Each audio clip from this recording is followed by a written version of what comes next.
All right, it looks like we're back. Let's just make sure the YouTube is awake. Are you awake, YouTube? Can we? Yeah, there you go. You're awake for us. That's beautiful. What's up, everybody? Welcome to Get Your News On with Ron, the interview portion of today's show. And I'm really excited to talk to this guy because he's a filmmaker who's really doing some amazing work. He is part of Right Brain Studios. Now that's Right with a W, WRITE. Brain Studios. I have with me today Mr. Kevin Ronca. Kevin, how are you? Hey, I'm doing great, Ron. Happy to be on the show. Thanks for stopping by, man. So let's start with the film that you made prior that is available for free on YouTube. And that film is The Revolution Televised, which the revolution will not be televised, but God willing, it will be on a free and open internet. That's what I'm hoping for. But yeah, that's exactly right. So walk me through that film. I know that film is about what happened in 2016 to Bernie, about the 2016 primary where progressives were just slowly but surely given the middle finger by not just the primary process, but by the Democratic establishment afterwards. Even after the dust has settled, you had a lot of people who were like, okay, well, this really sucks. This is terrible. This is the state of our so-called democracy. But I really loathe the idea of a Donald Trump presidency. He's disgusting beyond comprehension. Will Hillary Clinton at least extend an olive branch here? Maybe pick Bernie as her VP. What's going to happen? Maybe adopt a more progressive platform. What did she do? She somehow managed to find somebody even more conservative than her, which is hard to do. But she managed. And by the way, worst VP pick in the history of politics. I stand by that. Tim fucking Kaine. Tim Kaine. Worst pick. There's not been. He couldn't beat Mike Pence in a debate. We both had a natural moment of silence there, just trying to process that. Dude could not be. So anyway, the middle finger was given to anybody on the left. And I know for me personally, and I say this a lot, prior to 2016, and this is what your film hints at. Prior to 2016, I really felt like I was just not alone in the wilderness, but I just kind of felt like, I'm a very left-leaning person. My point of view isn't really represented on the ballot in the United States. This is kind of a more conservative country than I'd like to see. And hopefully someday that changes, but I don't know exactly when or how it's going to change on the ballot box. I supported Kucinich in the primary in 2008. I kind of knew he didn't really have a chance, but I wanted that voice to be heard, blah, blah, blah. And then, of course, I voted for Obama twice. And I even ended up supporting Obama later in the primary because I was scared that if I didn't, Hillary Clinton would get the nomination. So, I was just sort of used to, all right, neither party really represents me. Clearly, the Democrats aren't as severe as the Republicans, and I guess that's just politics in America. And then 2016 happened, and I realized, wait a second, I'm not as alone as I thought I was. There's actually a lot of people who think like me, and our politics are grossly misrepresented. Like, it's not just like a little bit because money has an influence. It's like a whole lot. So get into the movie. So what does the movie really dive into? Is that theme kind of on board or? No, I think it's exactly right. I think even myself as a filmmaker, I never found a politician, and I never could put my finger on it at the time, but I think one of the reasons I was so not very politically active or even socially active was I felt disillusioned with the process because nobody was speaking my language, and I didn't realize it then, yeah. But even Obama wasn't. I mean, he was, I wanted to see the first black president. I think we all did.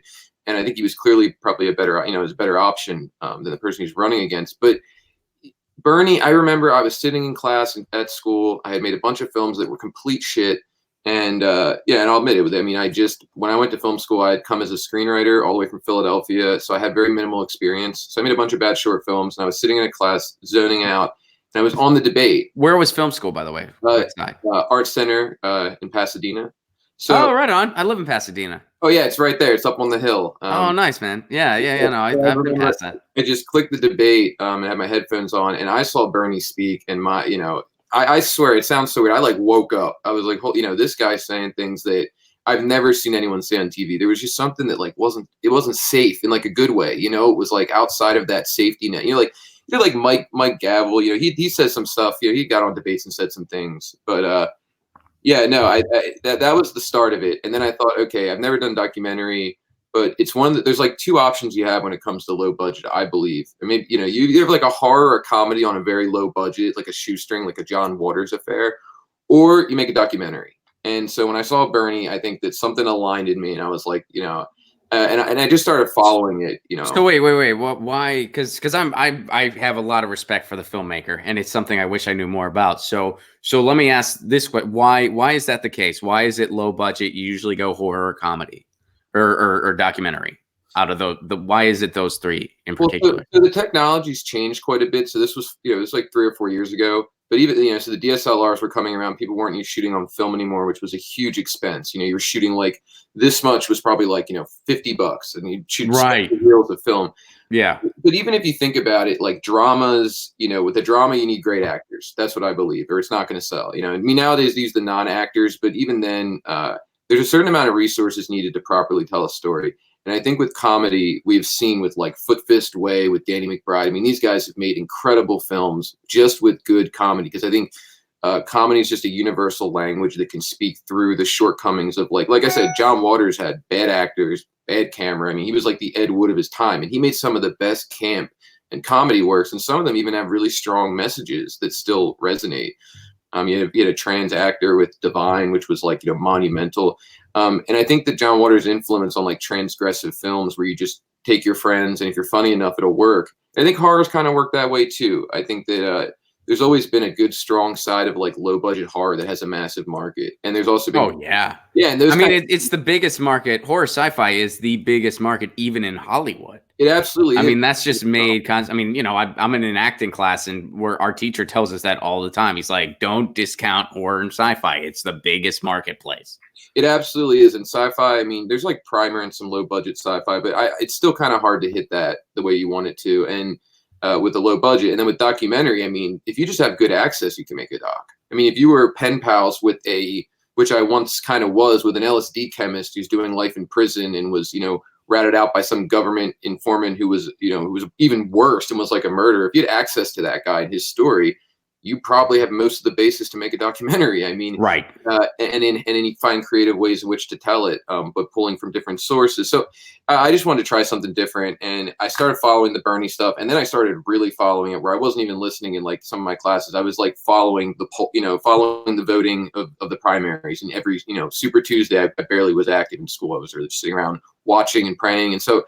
And then Bernie woke me up to, you know, a lot of issues I had knew about, but got more into, like the Palestinians and stuff. But eventually got to a point where I started seeing the major differences in the media and what I was seeing online. I mean, I was getting in these groups, and I was having thousands of friends follow me. And it was like you said, I felt like a belonging with people who like me, felt completely disillusioned for years. And I could see a revolution coming up. And you can say that any which way, but I really believe it is a revolution. It is awakening of people who weren't a part of the process. And well, it's got to be. I mean, we have no choice. Like it's like we're either going to have a revolution, or like we're pretty much done. Climate collapse is coming. If we don't have a real Green New Deal, and the right sure as hell ain't going to have our backs on this, incrementalism sure as hell ain't going to have our backs on this either. It's going to take revolutionary action. It's going to take a sharp turn. So it's like, yeah, we have no choice. Like, I mean, it's not. This isn't revolution for the damn hell of it, like they said back in the 60s, right. Which was a great book, don't get me wrong. But this isn't revolution for the damn hell of it. This is like revolution that is mandatory. It's our only option. I mean, I don't even mean to sound grim, but Bernie might be one of our last shots to reverse the, you know, almost irreversible damage from neocons, neoliberals. That's why the world's watching. The world is watching. The world is watching. And they're like, please elect Bernie Sanders, United States. Don't fuck this up. You fucked up a lot of stuff over the past however many years it's been, too many to count. In fact, even if you do elect Bernie Sanders, we're not going to forgive you for everything. But it's a hell of a start. It's a start. And I mean, there's a collective consciousness happening with like Chile and, you know, the thing all around, and the indigenous people rising up in Bolivia that, you know, after the France, water protectors. Yeah, the yellow vest. I mean, there is yellow like vest. Fragmented, you know, revolution happening nationwide. And, you know, so I think as I saw more and more discrepancies with the media and wised up, I just got my best cameraman I knew. I told my chairman at school, like, I'm not going to be in school this entire week. I'm going to go out to Philly and just film whatever I see, because I know the media is not going to represent it. And I was getting a lot of support in the Bernie groups. And I love all the people that I've met online through the Bernie movement or in rallies. And they were like, yeah, like they were telling me to do it. So we just jumped on a plane. The cameraman was a big Bernie guy. He was also the best cameraman I knew. And I just got to a point where we were like, what's going to happen? We had no idea what we were going to film. And that's kind of the fun of it, as opposed to a narrative film where you have like a screenplay. As my opinion with documentary is, it's like you just point and shoot, you know what I mean? And you catch everything, and then you kind of figure out what the narrative is later. The people who make docs and they say, this is what the doc's going to be about, and this is what the answers are going to be in the doc, I don't believe in that kind of filmmaking. I think it's manipulative. I think that if you know the answers going in, why are you making a doc? Why aren't you running for office and changing the world? I mean, art is about getting the audience to question things, And so you just went out to Philly. You just captured everything you could.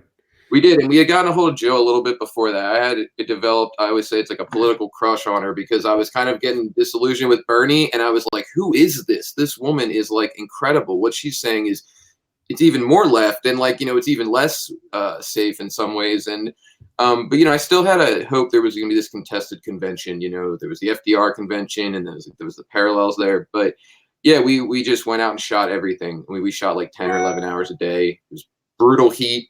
And it really just worked out. The access we got, we were just very lucky. I knew Philly like the back of my hand from being homeless there at some periods of my life. Like I knew Philly well, so getting around was easy. Like I would get us to where we needed to be at the exact moment and just say, just shoot, and I'd lose the cameraman sometimes, and I just walk around getting audio. I mean, it was just kind of a mess in making, but it was beautiful at the same time. We got back with like 2 terabytes of footage, and we just started going through everything. And so when did you come to the conclusion where it's like, I mean, obviously you saw what happened in the primary. You saw that, Bernie was pretty much, he was cheated. And then, we saw what happened afterwards. We just talked about it.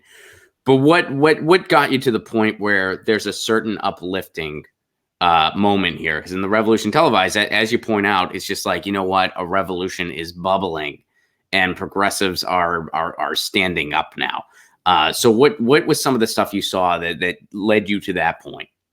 Oh, I saw, when I'm standing in City Hall and I see local Philly people, who are obviously many living in poverty, when I see Flint Lives Matter flew in, and Real Justice, and Lamont Lilly and some of those incredible activists, and I see Black Lives Matter, Real Justice, there were some of the no DAPL people there, the water protectors were there. There was the Bernie people. I mean, it was just this incredible sea of people. And it was like they were, it was almost molecular. Like everybody was a part of this one body. I mean, it was just kind of beautiful. I would say in, 30 years of my life, I've never seen anything like it. Beyond just filming there, I honestly think with film, you're always going to dwarf the actual experience. That's why when people watch it who were there, they come up to me and I think it affects them even more. It just, the magic, there was a magic, whether Bernie won or lost, seeing that many people come together for a just cause.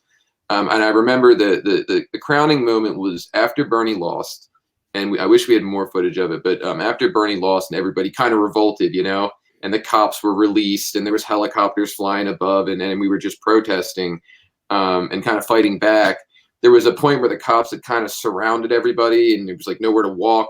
And then just, Black Lives Matter comes like barreling through in this sort of giant van, waving their like fuck 12 flags and everything. I mean, it was just kind of this amazing moment where then the cops just backed up, because they didn't really want any problems with Black Lives Matter. And it was just moments like that, just seeing this sort of interaction between these groups that I think were kind of separated and just all coming together. I mean, that's what we need to do. There's these great revolutionary activist groups that have been around since the Occupy movement. They're not like Bernie people even. They've been around. They like Bernie, but they've been just in the streets, doing work basically.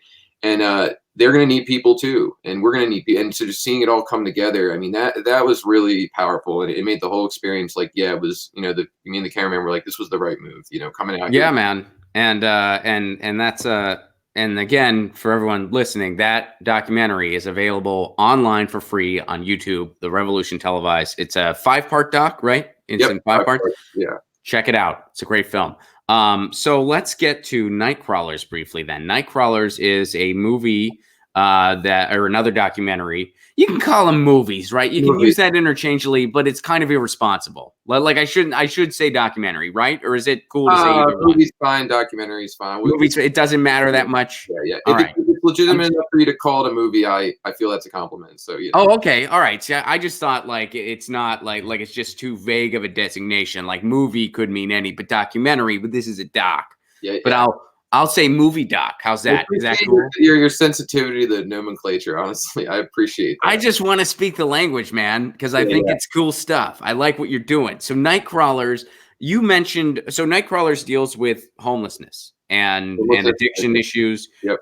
Does that take place in Philadelphia as well, or are you just kind of all over the country with that? No. And if I could just give a brief backstory to how that film happened, I think it's worth saying. So after the Revolution televised, we thought, because it did pretty well online, we're like, we made it, because we had never gotten like any views. That was our first thing. We got together as a group. We're like, we're kind of outcast in this industry. Let's kind of band together and make this.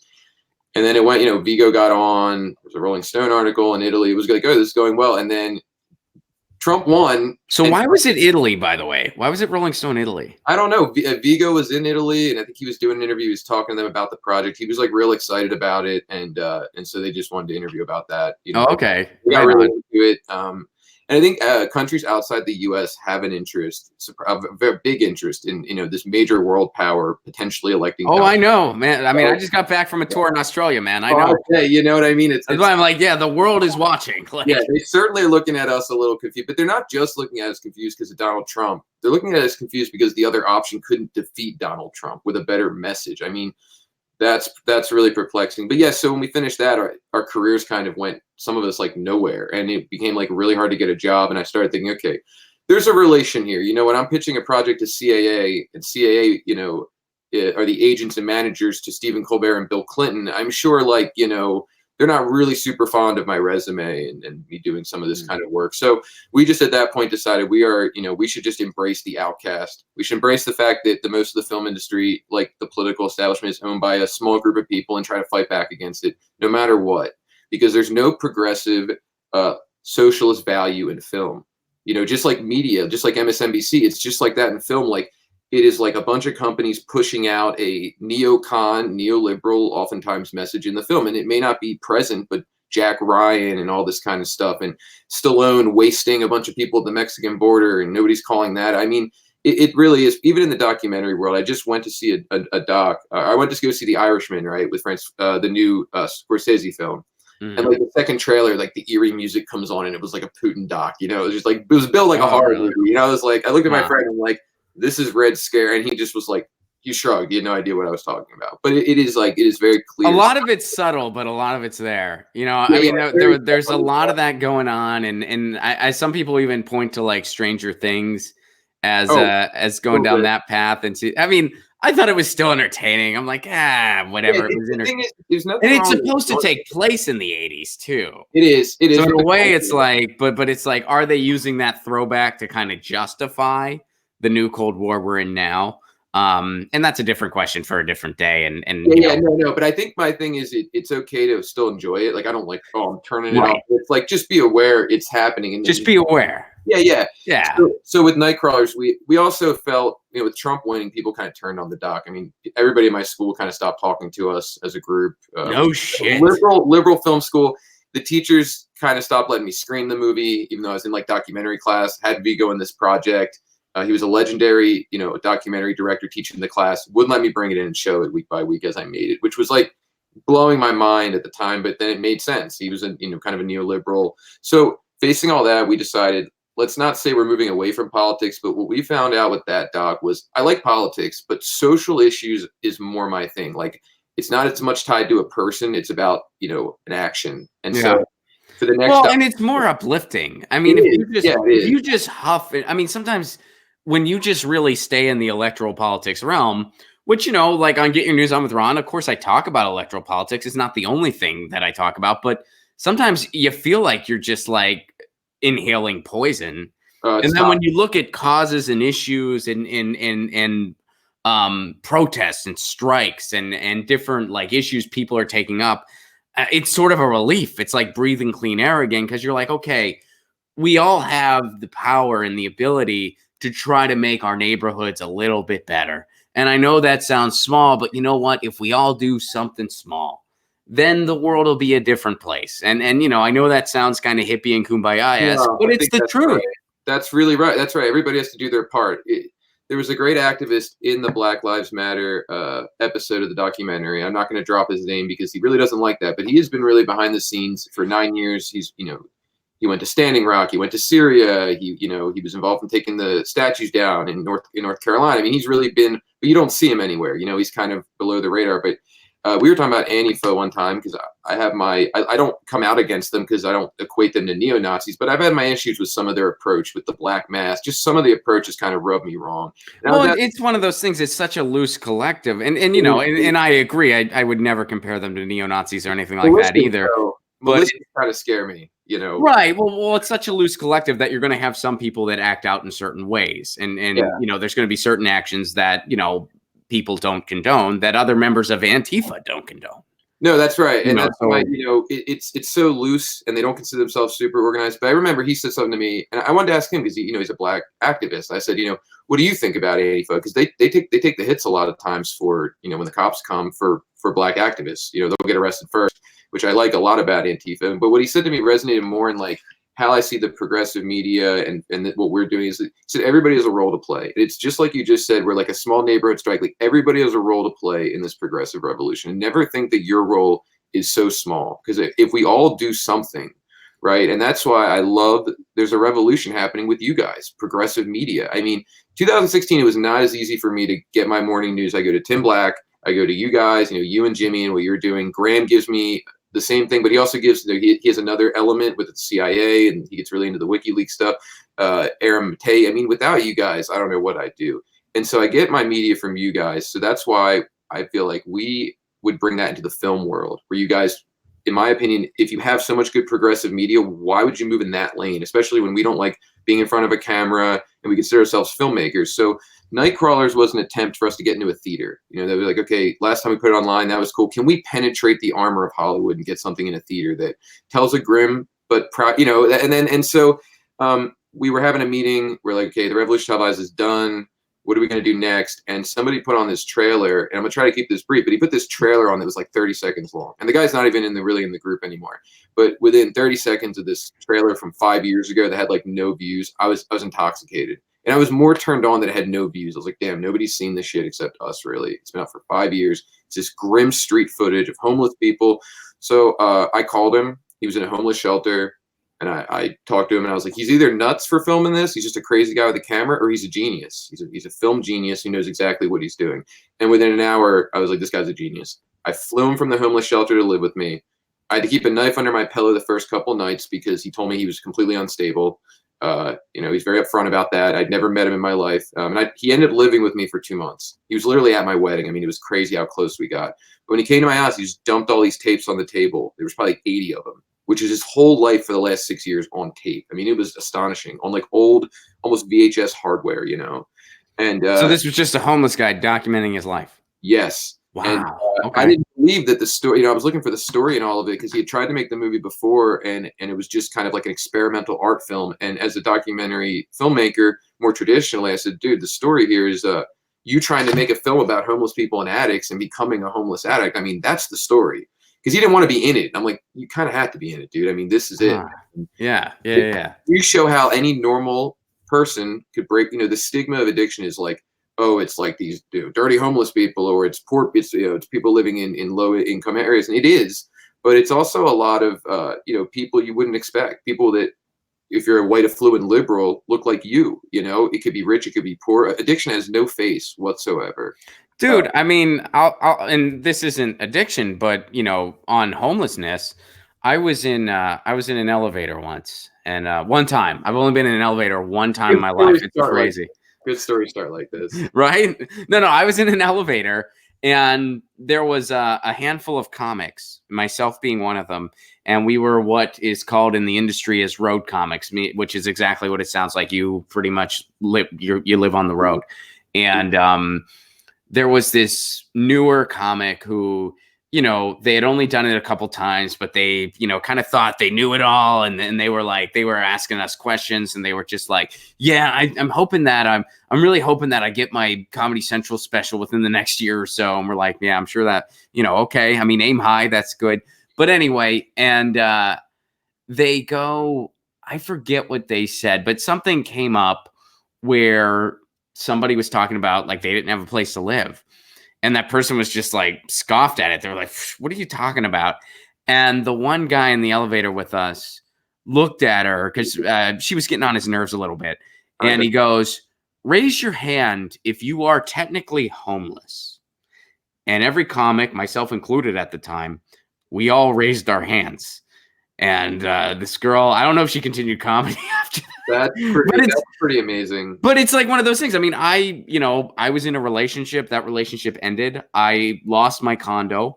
I moved into my car. And at the time, I was traveling 45 weeks a year. So that was me. I mean, you know, like I lived in my car. My cat lived in my car with me for a little bit until I got her to my parents' house where she got put into foster care. With my parents, and she lived with them until I got back on my feet.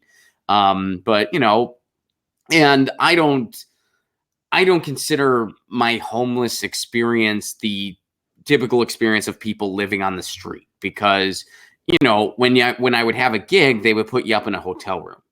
And then I would kind of crash on friends' couches on my off days.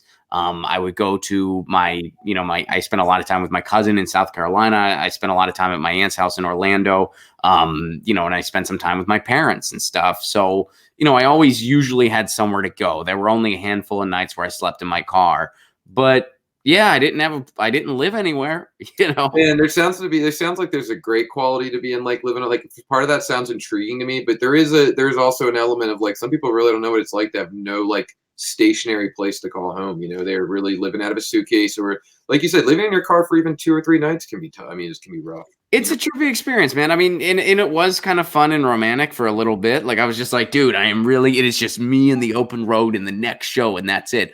But then eventually it became, it's just me and the road in the next show, and that's it. So I came here, and then you had a bout with homelessness too. Yeah. I was living in a parking lot in Philadelphia behind the school I was supposed to be attending for about 5 or 6 months. It was wintertime for a period too, which was brutal. Some locals. Oh, that's winter in Philadelphia does not fuck around. Oh my gosh. Yeah. Some locals. I mean, I'm from Pittsburgh, so I know the drill. Oh man, you're even, it gets freaking cold. I mean, yeah. It was tough because my windows got smashed by locals, so I just like had glass sticking out of my seats for a period, and there was snow in my car. I mean, it was rough, but at the same time, there was a camaraderie, and people took care of me. So I don't want to, and I definitely won't want to equate my experience with some of the real homelessness you'll see on Kensington Avenue in Philly. But no, I mean, it's rough, and I think this guy. But no, I think living on the road, you got a little taste of what some people it's like a life, lifelong. There's people who've been homeless for 20 years, and it blows your mind. So even you and me, a very abbreviated taste, but yeah, it is. Enough, Yeah, no, it is a very trippy thing, and it was you kind of remember it, and it's sort of, but the one thing that it did for me, which you hinted at too, is like it really made me more thankful for the people in my life. Like it really made me realize just how many people out there want to kind of be there for you. And that's uplifting. And I'm sure not all homeless people have that. I mean, I'd like to think a lot of them don't. A lot of them right. Really don't. Or then sometimes they've burned a bridge in their family where their family just has given up, which is also, well, not even so much just family, but just like the kind of community at large. It's camaraderie amidst the downtrodden. But it's still, I mean, that doesn't make it any less brutal, but that does, kind of give you like an inkling of hope just in the human condition. That's what I think is the part that some people who see Nightcrawlers and are like, dude, that movie fucked me up. And it has had a lot of people walked out. We just did a film festival, like 5 or 10 people walked out. And one guy walked in eating nachos 20 minutes in, and he asked the editor, because he didn't know who anybody in the theater was, and he's like, "Is this Terminator?" I was like, Terminator? What? Yeah, he was in there for Dark Fate. He walked into the wrong movie, and as soon as the needles came out, he like got up and was out of there. And but no, there's a beauty to the film as well, though. The camaraderie Stephen has, like you talked about with the homeless, is fascinating. There's a great moment with a transgendered prostitute. I mean, this is 2011. So that was even more sort of like less talked about. And that is one of the most beautiful moments and one of the most beautiful people he meets. It is just the amount of things he covers in this like 75-minute movie that almost feels like an art house film. But if you know, for people like you and me, I think we maybe look at the film a little different. Like it's not necessarily shock value. It's the opiate crisis. There's a part with the Occupy movement in Boston. There's the Boston bombing. I mean, he's almost like Forrest Gump, not Forrest Gump because I'm not crazy about that movie, but in a way he was like catching all this stuff as he was making the movie that like he's not very political. So he was just shooting, but he was catching a lot. And I think he realized later how valuable this sort of footage that he has, not just for himself, but again, showing an Obama era, Occupy like a financial crisis and homelessness skyrocketing and this sort of unsettling feeling is almost a little bit like a dystopia. I mean, it was like a crumbling city that he caught. But what's really so I guess I'll go back a second. So we go through all this footage and it took about 1.5 years to make a movie out of it. I mean, we had 4 cuts. We ended up going to HBO to meet with them. There was a guy who made a film called Winter on Fire, which is a Ukraine documentary that's complete propaganda. It's garbage. And Hillary Clinton and all them support it. This guy almost got nominated for an Oscar. He did Cries for Syria as well, which I also have major questions about. But we met with him in his living room. I don't know how we ended up getting in touch with him. He wanted to watch it. And you could just not see a bigger metaphor for how different the neoliberal documentary world is in us. We're sitting kind of like in his living room separated, and we got into a huge argument with him, and we kind of left. We were like, fuck this deal. Even if there's a chance coming from it, this guy believes that his job is to teach people with documentaries how it really is. And it was just like, and he wanted us to make a movie that would show you how to fix addiction. And I'm like, that's a tall order, man. You're talking to like a room of like half of us are former addicts. Like you are not. You don't really know that you can't just fix it. I've lost like a dozen friends to it, friends in jail, friends, who died before 20. And like this guy, this guy thinks he knows how to end the war in Syria. I mean, he really is like an egomaniac. So, well, we went out. Well, did you tell him to do it? We were just like, we were so perplexed. Like, were you like, since you know the answer, can you end all the other wars too while you're at it? Can you just end all of them? Well, why are you in show business, sir? That's exactly what I said to him. I said, I don't know why you're doing film. You should be out there running for office. You know how to world peace. You can do it. Do it, bro.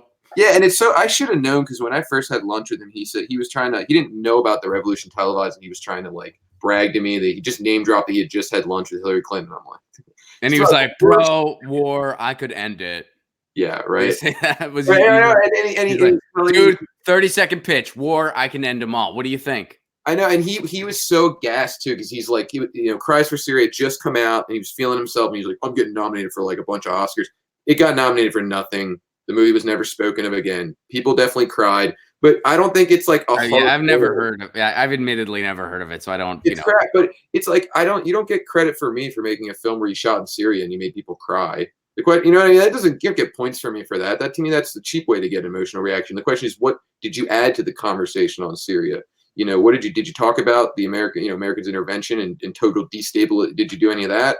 Probably not. So yeah, when we made this film, we were looking for something that could draw people in from both sides. We stepped away from what I think is a very false spectrum that has been created more for brand now, left and right. We just made it, most people probably know an addict. Most people probably know someone who's been homeless or every single day see it on the street and have grown such a tolerance to it. And I think that's crazy. To have a tolerance to people living on the streets, to be like, oh, it's just another one of those. That just shows how far we've shifted in society. That like, it's unbelievable. I mean, there are in Los Angeles, there are tent cities in every single neighborhood, and it's an epidemic all around the country. 44% of homeless people have a job, and you look at the people doing something about it, especially here locally. You look at someone like a Mel Telkarebne, and that happened. He's a big homelessness. He's not homeless himself. He's a big homelessness activist in the Los Angeles area who's doing more work than the city is. Yeah. Providing showers and stuff like that.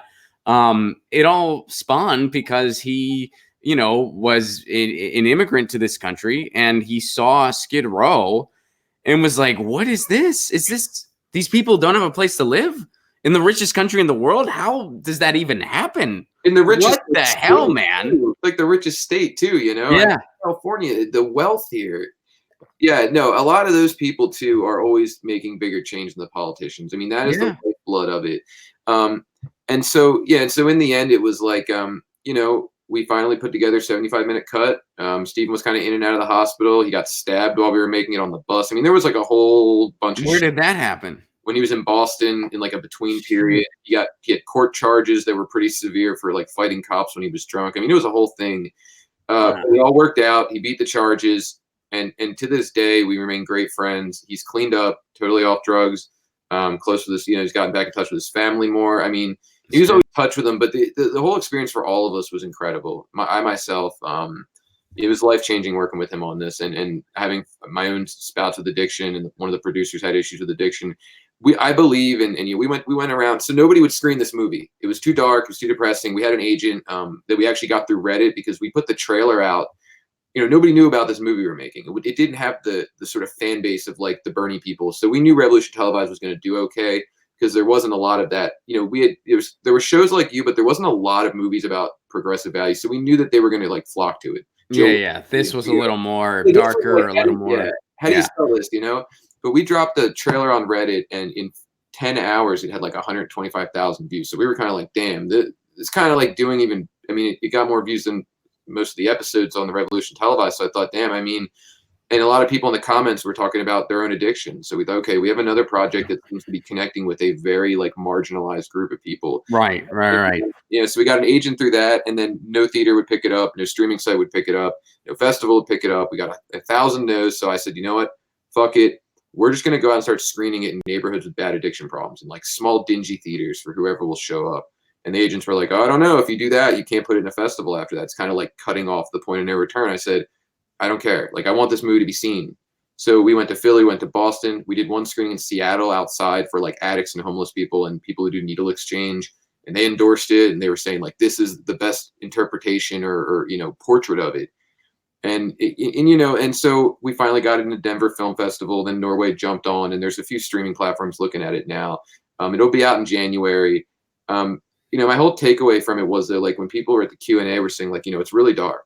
It's really depressing at times. Like, yes, I know this hour of your life might be depressing to watch, but this is a life. These are people's lives. It's a reality for these people. Yeah. Like, I get that, we're living in an era in film that reminds me of like Weimar era Germany, where like, they lost World War I or were about to lose it, and things were horrible. And so they had all this escapist work being pumped out, the German expressionist films like Metropolis. But at least with those movies that were like really otherworldly, anything about any movie was being made not about actual Germany at the time. Like it was like, don't worry about Germany. Let's escape through the theater, which is where a lot of working class people used to go. Is the theater used to be a nickel or whatever. Right. That's totally changed. We still have the escapist. Okay, let's not look at what's happening now. Let's watch superheroes, and it's that same thing, but it doesn't have the political or social commentary of the old German expressionist movies. Like Metropolis was about class struggle. It's just super. It's just because it's all been corporatized. I mean, like Graham and I talk about this a lot because Graham's a huge movie guy. Yep. I mean, it used to be independent studios were everywhere, and it used to be there were really confrontational stories out there. There was stuff like The Cradle Will Rock. There was like a lot of these anti-capitalist messages, and then between just rising neoliberalism and the consolidation of all these studios, that kind of just went away. But so let's jump ahead real quick now, because we got to wrap up here. Now your big project, the next big project, is the Revolution Televised 2. So the GoFundMe link is in the description of this video, by the way. But what can people expect in that? That's a follow-up to the Revolution Televised, which was made about the 2016 primary and the progressive movement. So what does Revolution Televised 2 kind of go into? Well, first, let me say, everybody forgive us that we don't have a better title for it right now, but that's basically what it is, the continuation. We thought we weren't going to do it, and then around this time, it's been almost 4 years, I was talking to Joe, I was talking to other people, and I thought, you know what, talking to activists, like, we should do it. We should do another one. It's the same. And the Joe you're referring to is Jill Stein, by the way. Stein, yeah. Yeah, I just in case anyone didn't. I mean, I knew it, but I was like, I should probably just let people know that's who. Yeah, all right. So obviously, she's always largely independent from the work we do. We don't really like to mix directly when it comes to the creative stuff, but she supports it, and most leftists, activists, and even some other candidates we know support it. But the hope this time around would be to take what we learned from last time and apply it. So we've become better filmmakers.